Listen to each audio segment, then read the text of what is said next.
नमस्कार दोस्तों, मैं अजित आप सभी का स्वागत करता हूं मैथ के एक इम्पॉर्टेंट प्रैक्टिस सेट में जो कि आपके हर परीक्षा के लिए महत्वपूर्ण है। खासकर रेलवे एसएससी के एग्ज़ामों के लिए तो बहुत ही इम्पोर्टेंट है क्योंकि दोस्तों ये जो प्रैक्टिस सेट आप देख रहे हैं, ये जो क्वेश्चंस आप देखेंगे ये एसएससी या फिर रेलवे के एग्जामों में आए हुए क्वेश्चनों का मिक्स प्रैक्टिस सेट है। तो वीडियो को पूरा देखिएगा। चैनल पे नए तो चैनल को सब्सक्राइब कर लीजिए। तो चलिए वीडियो को शुरू करते हैं। पहला क्वेश्चन है, एक व्यापारी ने 530 रुपए में कोई सामान खरीदा और उससे 583 में बेचा, तो लाभ प्रतिशत ज्ञात करिए। ये जो क्वेश्चन अभी आप देख रहे हैं ना, आरपीएफ कांस्टेबल के एग्जाम में आए हुए रियल क्वेश्चन है।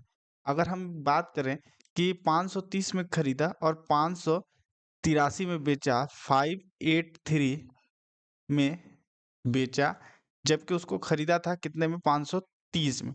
तो हम करेंगे क्या, 583 को ऊपर रखेंगे, नीचे रखेंगे 530, इसका निकालेंगे डिफरेंट, तो यहाँ पे 3 हो जाएगा, यहाँ पे 53 आ जाएगा।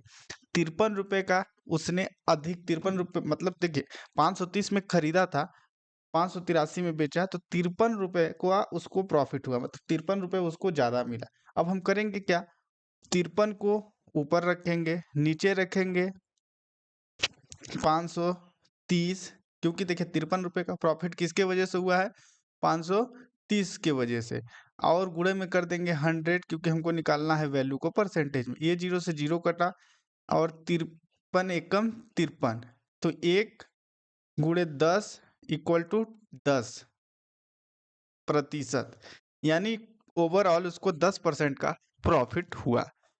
सो इस तरीके से आप निकाल सकते हैं। अगर आप डायरेक्ट भी करना चाहते तो आप यहीं से इसका जो डिफरेंट देखें, 53%, 53 का अंतर आया, तो ओवरऑल 53 में 53 का जो प्रॉफिट हुआ 530 पे, तो आप जब निकालेंगे तो डायरेक्ट भी निकाल सकते थे कि 10% का यहाँ पे डिफरेंट देखने को मिला है, क्योंकि 530 का 10% 53 होता है। आप यहाँ से ऐसे निकालेंगे ना, तो 10% का ही प्रॉफिट देखने को मिल रहा है। तो इस तरीके से ऐसे क्वेश्चंस को आप सॉल्व कर सकते हैं। और ऐसे क्वेश्चन दोस्तों इजी टू मॉडरेट क्वेश्चन एग्जामों में देखने को मिलते हैं। एक आख ही क्वेश्चन ऐसे आएंगे जो जो आपको थोड़ा टाइम टेकिंग लगेंगे, बाकी सारे क्वेश्चंस बहुत ही ईजी होते हैं।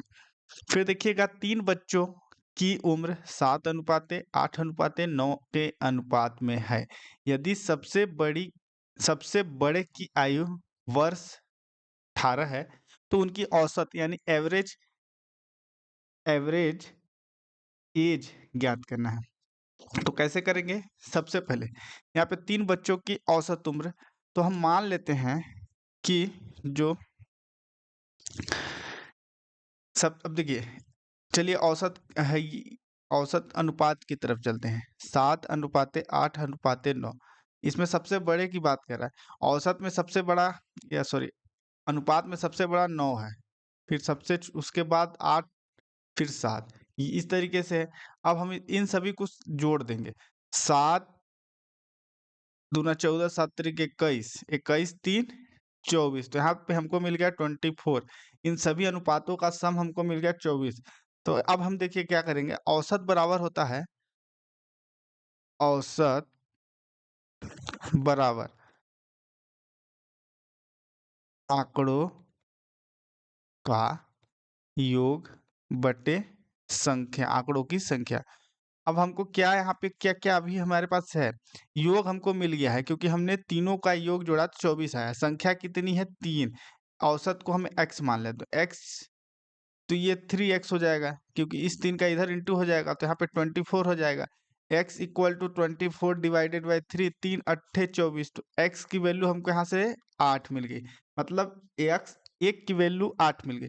चूंकि 8 यहाँ पे हमको मिल गया, तो हम करेंगे क्या, देखिए 8 एक की वैल्यू है, अनुपात में सबसे बड़ा है जो वो 9, अनुपात अब 9 की बात कर रहा है ना, तो हम जो वैल्यू दी गई है उसका इंटू करेंगे, 8 इंटू 18 इक्वल टू हो जाता है 144, और भाग अगर हम 9 कर देंगे तो हमको मिल जाएगा 16, जो कि इस क्वेश्चन का राइट आंसर। अब इसको एक बार फिर ध्यान से सुनिए, देखिए 7:8:9 के अनुपात में हमको क्वेश्चन में दिया गया, हम सभी अनुपातों को जोड़ेंगे तो हमको यहाँ से सम मिल गया 24, यानी इन सभी का जो प्लस है, जोड़ है, वो 24 आ गया।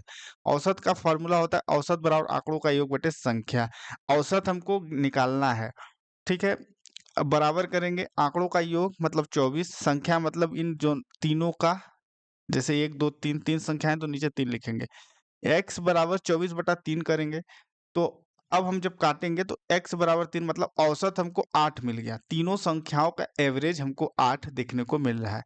अब देखिए 8 सभी संख्याओं तीनों अनुपातों का औसत है 8, तो 8 और सबसे बड़े वाले की एज 18 दी गई है, तो हम औसत गुणे 18 कर देंगे तो हमको क्या मिल जाएगा। औसत में जब हम 18 का इंटू किए तो हमको एक्चुअल में क्या मिल गया कि तीनों लोगों की जो उम्र है ना, उसका जो जोड़ करेंगे तो हमको मिल जाएगा 144। तो हम 8 गुणे 18 कर दिए तो 144 मिला। 144 जब है तीनों लोगों की उम्र है, उम्र का जोड़ है या सम है, फिर उसमें 9 का डिवाइड कर देंगे तो हमको मिल जाएगा 16। तो उनकी औसत आयु हमको 16 देखने को मिल रही है। अगला क्वेश्चन दोस्तों, यदि a अनुपात b बराबर 4:3 है और b अनुपात c बराबर 5 अनुपात, यहाँ पे 5:2 होगा दोस्तों, है। a b c का पता लगाएं। If a:b equal to 4:3 and b:3 equal to 5:2, find a b c हमको ज्ञात करना है। अब हम देखिए यहाँ पे कैसे करेंगे। a b c हमको ज्ञात करना है। a की वैल्यू हमको 4 दी गई है तो 4 लिख देंगे a के नीचे। b की वैल्यू 3 दी गई है तो 3 लिख देंगे उसके नीचे। फिर b, अब देखिएगा, अब ये तो एक लाइन हो गया ना यहाँ तक। अब अगले लाइन की तरफ चलते हैं। अगले में क्या होगा, उसके जस्ट नीचे लिखेंगे। तो b के नीचे हम 5 लिखेंगे और c के नीचे 2 लिखेंगे।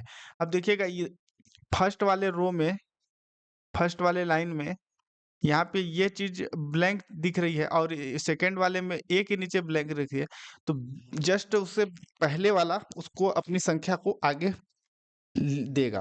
तो यहाँ पे हम करेंगे क्या, 3 को यहाँ पे भी लिख देंगे और यहाँ पे हम 5 लिख देंगे। अब हम आपस में इन सभी का इंटू कर देंगे तो 5 चौको 20 होता है, 5 तिहाई 15 होता है, 3 दूना 6 होता है।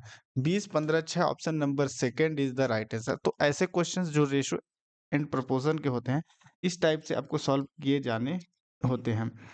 अब आप देखिए जो अगला क्वेश्चंस है, अगला क्वेश्चंस है 3 संख्याओं का योग 136 है।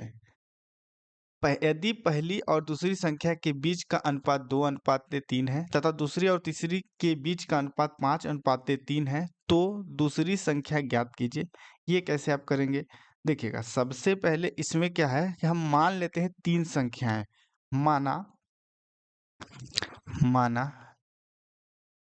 x y z संख्याएं हैं, ये तीनों संख्याएं हैं। हम करेंगे क्या कि देखिएगा यहाँ पे 2 संख्याओं की पहली और दूसरी, तो पहली और दूसरी का मतलब x और y की वैल्यू हमको पहले से दे दी गई। x अनुपात ऐसे लिख लेंगे, x अनुपात y। फिर तीसरी बोल रहा है तो तीनों का हम पहले इस तरीके से अनुपात लिख लेंगे। अब पहली और दूसरी, तो पहली और दूसरी का अनुपात यहाँ पे देखिएगा 2:3 दिया है। तो हम सेम जो अभी पिछला क्वेश्चन में हमने जैसा किया था वैसा ही सेम आगे भी करेंगे। अब देखिए तो हम यहाँ पे x के नीचे 2 रखेंगे, y के नीचे 3 रखेंगे। फिर अगला देखिएगा दूसरी और तीसरी, तो दूसरी का मतलब 5 और आगे में देखिएगा 3। इस तरीके से हम करेंगे। अब सेम वही जो बगल वाली संख्या वो अपनी संख्या को आगे पीछे ट्रांसफर कर देगा इस तरीके से। अब हम इसको इंटू कर देंगे, 5 दूना 10, 5 तिहाई 15, 3 तिहाई 9। ये हमको यहाँ से अनुपात मिल गया। अब कह रहा है कि तीनों संख्याओं का योग इतना है, दूसरी संख्या ज्ञात कीजिए। दूसरी संख्या ज्ञात करना है। अब हम देखिए करेंगे क्या, इन सभी का पहले सम निकालेंगे। 10 + 15 + 9 इक्वल टू होता है 34। क्योंकि देखिएगा ये इसमें आएगा तो 10 हो जाएगा, एक इसमें से लेंगे तो 10 हो जाएगा, तो यहाँ पे 24 हो गया, 24 10 34 हो गया। अब हमको x + y + z equal to मिला क्या, 136 तो हमको दिया गया है, जबकि इन ये x + y + z बराबर हमको 34 मिल गया। तो हम 136। अब यहाँ पे 136/34 कर देंगे तो 34 का जस्ट ये 4 गुना होता है। तो यहाँ पे हमको 4 मिल गया। 1 की वैल्यू 4 है, यहाँ पे हमको 4 मिल गया। तो हमको क्या कह रहा है, दूसरी संख्या पूछ रहा है ना, तो 15 × 4, 15, क्योंकि देखिए यहाँ पे सेकेंड संख्या ये है 15, तो 15 में हम पहली संख्या का इंटू कर दें तो 15 चौको 60, 60 यानी option number A is the right answer. इस तरीके से इसको भी आप सॉल्व कर सकते हैं। यहाँ पे देखिए क्या क्या हमने एक्स वाई जेड 3 संख्याएं मानी, जो अनुपात दिया गया है x अनुपात y अनुपात z, तो x की वैल्यू 2 रख दी, y की वैल्यू 3 रख दी, z की वैल्यू के लिए हमने जगह छोड़ दिया। फिर सेकंड वाला बोल रहा है कि दूसरी और तीसरी के बीच का अनुपात, दूसरी 5 है, तीसरी 3 है। अब हमने क्या किया कि जस्ट रेशो में क्या होता है, बगल वाली संख्या रेशो बनाने के लिए, इक्वल रेशो बनाने के लिए एक तरीके से कॉमन ली जाती है। तो 2 3 तो दिया है, तो z के लिए हमने 3 को ले लिया और y x के लिए 5 कॉमन ले लिया। फिर इन दोनों का आपस में सभी का इंटू किया, सभी का इंटू करने के बाद सभी को जोड़ा, तो सभी संख्याओं का सम हमको दिया है, जबकि ऊपर प्रश्न में ही, और उससे इन जो अनुपातों का सम है उससे डिवाइड किया तो हमको 4 मिला।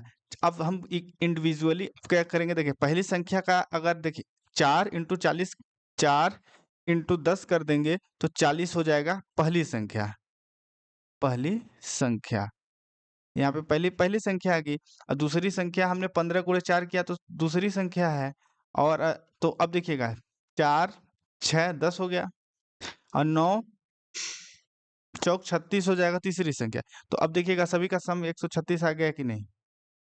तो इस तरीके से ऐसे क्वेश्चंस को आप सॉल्व कर सकते हैं। फिर अगला क्वेश्चन, यदि या अगर दो संख्याओं का योग 30 है, उनके वर्गों का योग 468 है, तो दोनों संख्याओं का गुणनफल का पता लगाना है।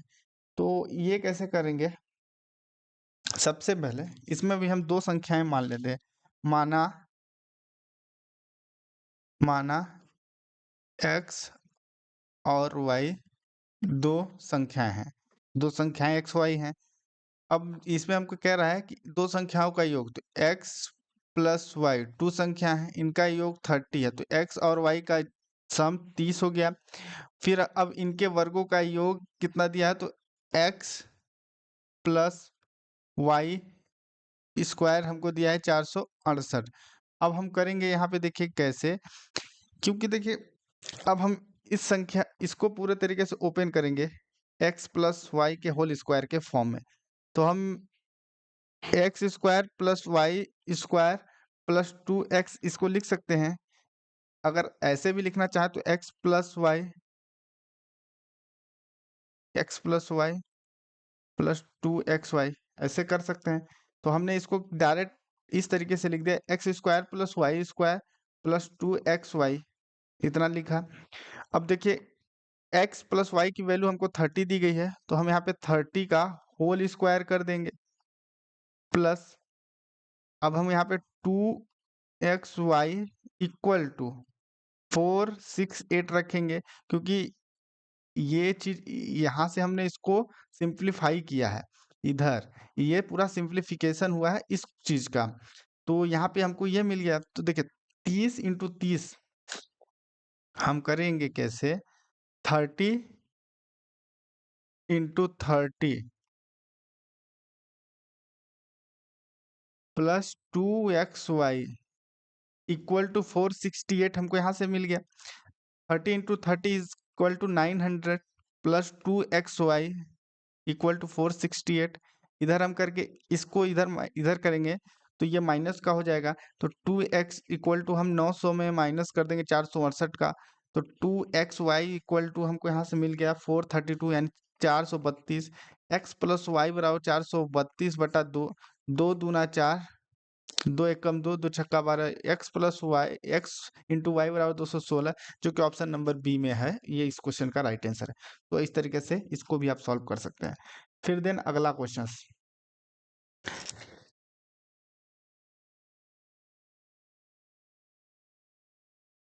अगला क्वेश्चन है 6000 की धनराशि पर 8% वार्षिक दर से 3 वर्ष के अंत में साधारण ब्याज और चक्रवृद्धि ब्याज के बीच का अंतर कितना होगा, ये ज्ञात करना है। तो सबसे पहले हम सिंपल इंटरेस्ट की बात करें तो ROI की अगर हम बात करें, रेट ऑफ इंटरेस्ट जो है हमारा 8% है पर एनम है।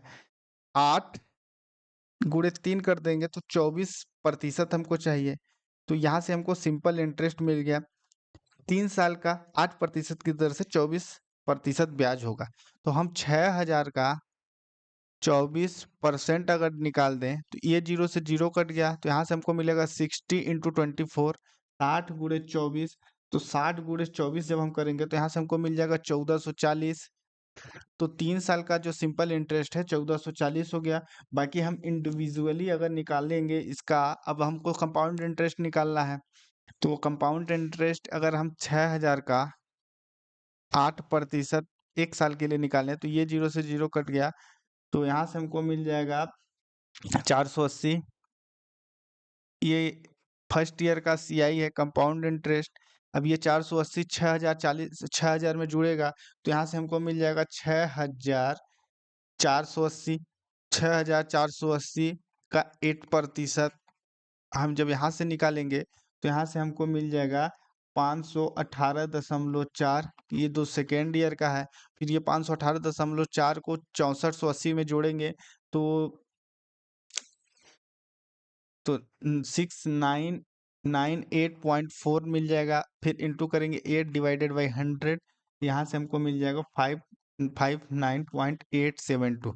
ये मिल गया 3 ईयर का हमको कंपाउंड इंटरेस्ट। अब हमको करना क्या है, 480 प्लस 518.4 प्लस 559.872, इन सभी को जब सम करेंगे तो यहाँ से हमको मिलेगा 1558.27। ये हमको मिल गया। यहाँ से अब हम इसमें क्या करेंगे, माइनस कर देंगे 1440 का। यही तो चीज हमको निकालना है, चक्रवृद्धि ब्याज और साधारण ब्याज के बीच का अंतर। तो यहाँ से हमको मिल गया 118.27, जो कि ऑप्शन नंबर ए में अवेलेबल है। तो option number A is the right answer. पहले अगर आप सिंपल इंटरेस्ट की बात करें तो जितना अभी ब्याज दिया होगा, जितना परसेंट, उसको उतने साल से इंटू कर दीजिए।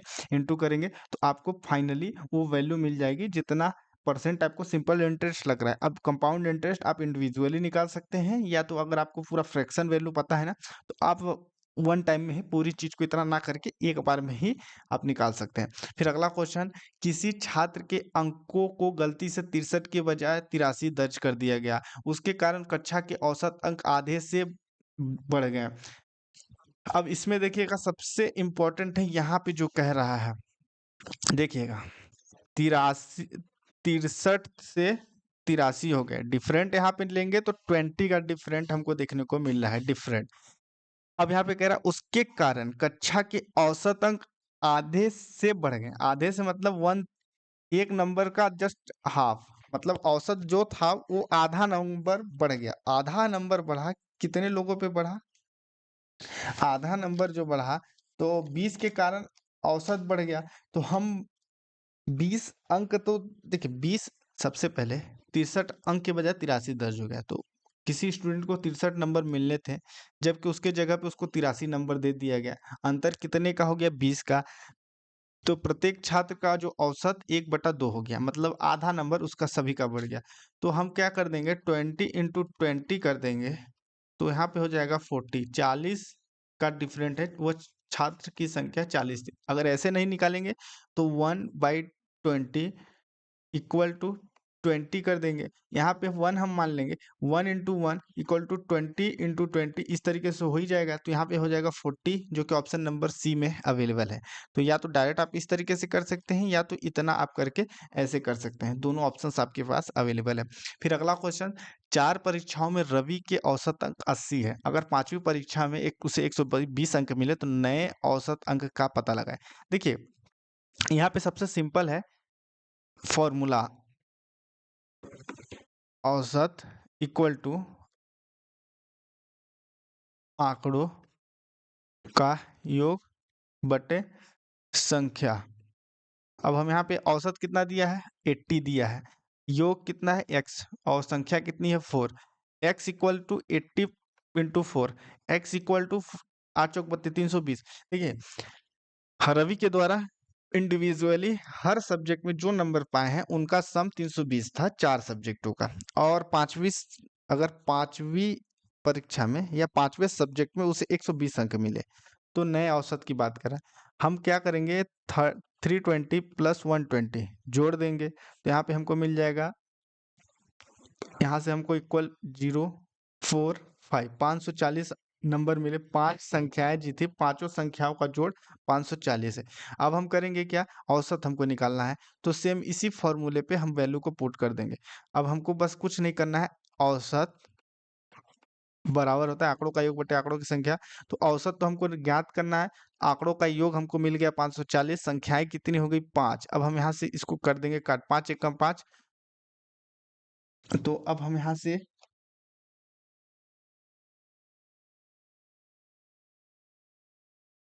ये 440 हो जाएगा, यहाँ पे 440 440, तो 440 मतलब 8 45 8 45 88, यानी option number A is the right answer. तो इस तरीके से ऐसे क्वेश्चंस आप सॉल्व कर सकते हैं।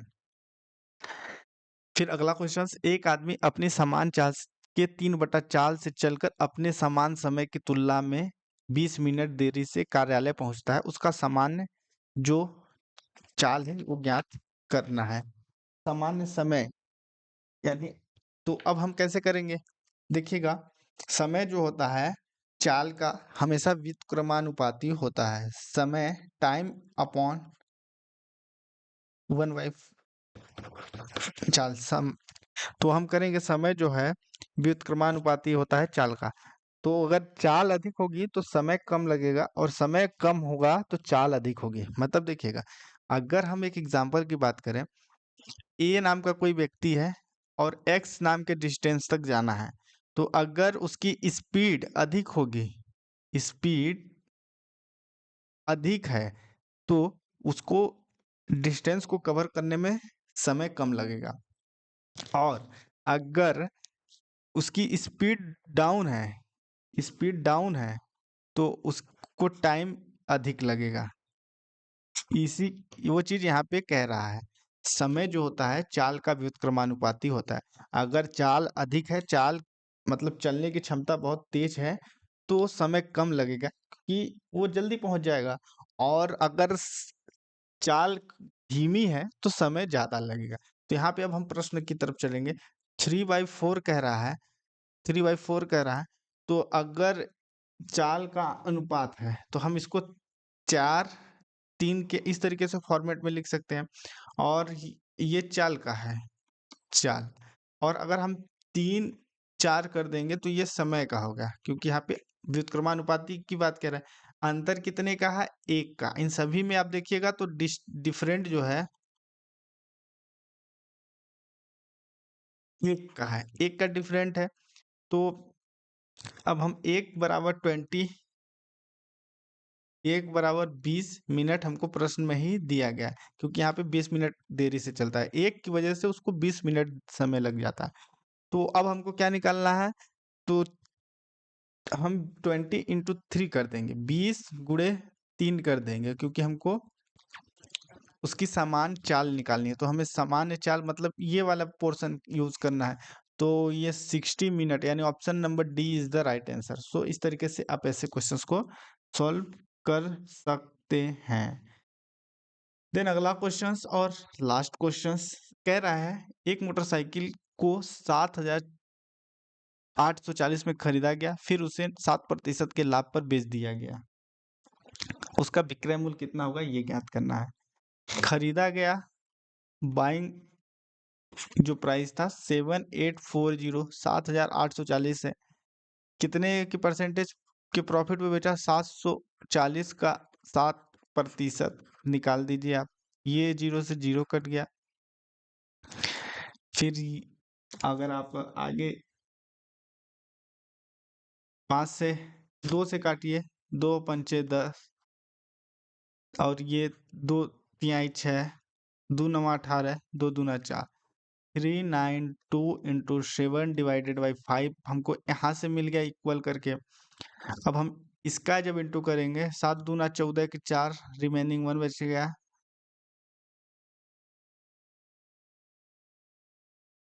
फिर यहाँ पे देखिएगा 7×7 = 4, 7×8 = 7 नहीं आया, 63, 1 64 के 4 हासिल का आया 6। यहाँ पे ये सब रिमेनिंग है। 7 त्रिक 21, 22, 23, 24, 25, 26, 1, 27, 2744 बटा 5 कर देंगे। अब इसको जब हम डिवाइड कर देंगे पूरी तरीके से, पचम 25, फिर हमको क्या मिल गया, 2 बच गया, तो 5 चौको 20, तो यहाँ से 4 बच गया, 8 पन 40, फिर 8, तो 548.8 हमको ये इतने रुपए का प्रॉफिट हुआ हम। ठीक, अब हम करेंगे क्या, 548.8 डिवाइडेड बाई 7840 गुणे में 100, इस 0 से 0 कटेंगे, सॉरी ये हमको यहाँ पे इसका सम निकालना है, इसमें बस प्लस कर देंगे, इसमें हम अपने मूलधन को प्लस कर देंगे। अब जब इसको प्लस कर देंगे तो यहाँ पे 8388.8 option number D is the right answer. So I hope video अच्छी लगी हो तो लाइक करिए, चैनल पे नए तो चैनल को सब्सक्राइब करिए। मिलते हैं अगली नई वीडियो।